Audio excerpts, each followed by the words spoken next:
Τι είναι αυτό? Ένα σφουργίτη.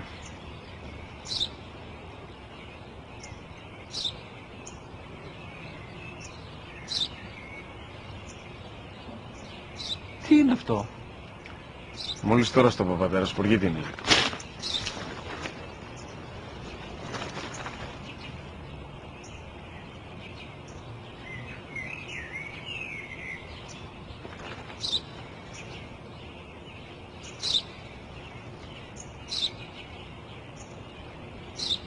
Τι είναι αυτό? Ένα σπουργίτη είναι, πατέρα. Ένα σπουργίτη. Σπου-γι-τι.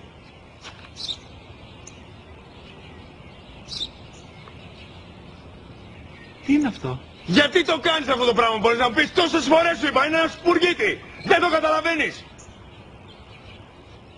Πού πας?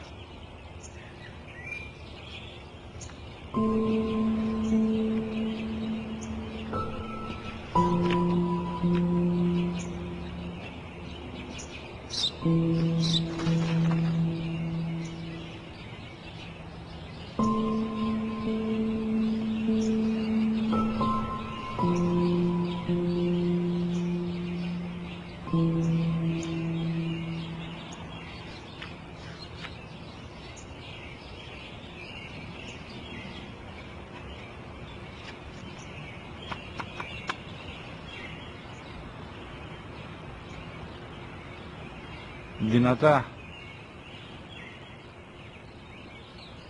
Σήμερα ο μικρός μου γιος που πριν λίγες μέρες έκλεισε τα 3 καθόταν μαζί μου έξω στο πάρκο όταν ένας σπουργίτη ήρθε και κάθισε απέναντί μας. Ο γιος μου με ρώτησε 21 φορές τι ήταν αυτό και του απάντησε και τις 21 φορές ότι ήταν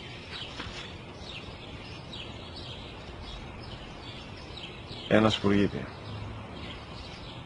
Τον αγκάλιασα τρυφερά και τις 21 φορές που μου έκανε την ίδια ερώτηση, ξανά και ξανά, χωρίς να εκνευριστώ, νιώθοντας στοργή για το αθώο μου αγοράκι.